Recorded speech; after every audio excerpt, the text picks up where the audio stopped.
Hey everybody, Peter Zeihan here, coming to you from the shores of brilliant Lake Pukaki in central Otago in New Zealand.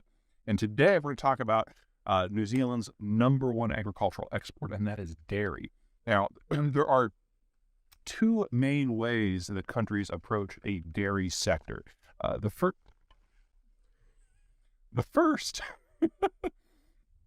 is what the French have done. So you've got these small towns with these tiny creameries, oftentimes attached to just one individual little hamlet. And within that,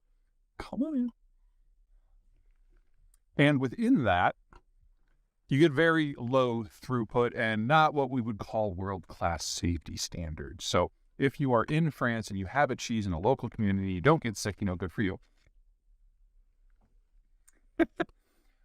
But the real issue is that you can't get that cheese in the next town over, much less in Paris, much less in the wider world. It's very small production runs. They focus on value-added quality and specificity.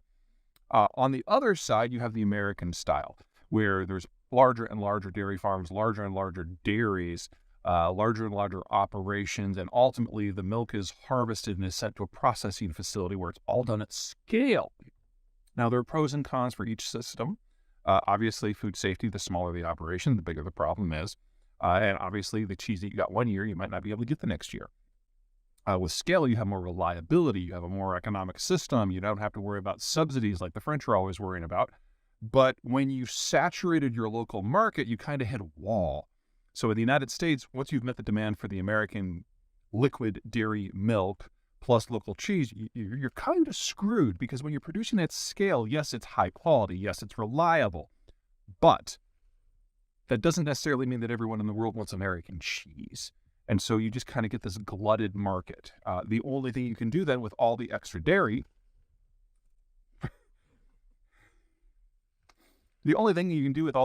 then is condense it into powder, dehydrate it, and then export the dairy powder to systems that are willing to pay for it. And India has probably been the single largest market for that over the past decade.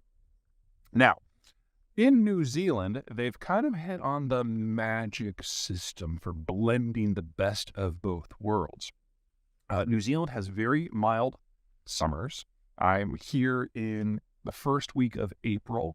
It's about 60 degrees. This is kind of their first real month of fall. And in the summer, it just rarely gets above 80. But then in the winter, it rarely gets below freezing. So the cows don't need shelter in either shoulder season. In addition, it rains here often, and even in places where it doesn't, there's plenty of water available for irrigation. So most of the dairy cows in New Zealand basically just graze all day. They don't need silage. So their production costs are the lowest in the world. And because the physical footprint of the cows is so dense, because they can just really just lie around and munch, you don't have to move them around like you might have to in the United States. You don't have to bring in grain from elsewhere. Or in France, you don't have to worry about those sort of weather extremes.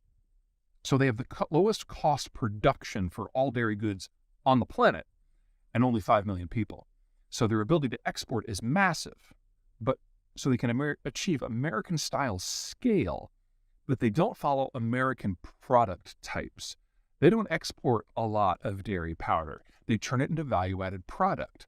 And when they ship that to the international market, because the production costs are so low and because their domestic consumption is so low, they are able to compete in any market, anywhere, in almost any product category.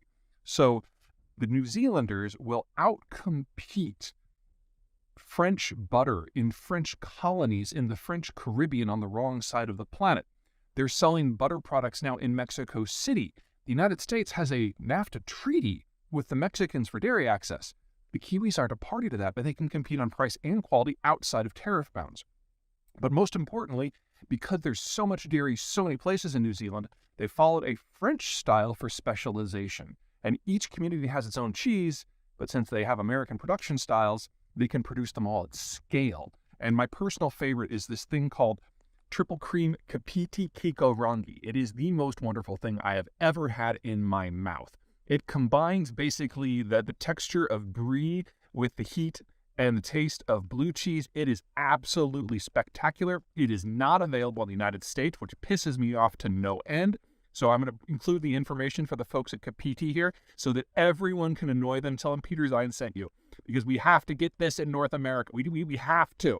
I've been going through a wheel of this a day for the last 2.5 weeks. I'm going to see how much I can smuggle in my suitcase back through customs. Okay. So if you're in the United States, if you're in the world of dairy, the lesson here is to partner with a local creamery and get creative with your products, because you can take it anywhere you want. You've got the dairy milk down. You've got the cost structure down, but you have to get creative in what you produce. But let's say you're lazy and you just don't want to do that. There is another solution, because this is not the only dairy product on the planet. The Icelanders have a product called Skyr, S-K-Y-R. Izzy is their major producer. Now, this is Skyr produced in New Zealand. The Kiwis did not produce this originally. They have produced it on license. So if you're in the United States and you're not creative enough to come up with your own products, you can license someone else's and produce it at scale with American product costs. Skyr is basically a yogurt with about 5 times the protein content of American yogurt and less than 1/3 the calories. And as you can see, it comes in. So, New Zealand, unique among dairy powers, produces at scale, sells internationally without access to a trading system, and very specific products that no one else can match. In addition, they're smart enough to use their excess dairy to make somebody else's product as well. So American dairy farmers, chop, chop, get to it, because I can't get this stuff at home. And we should be able to. All right, that's it from me. See you next time.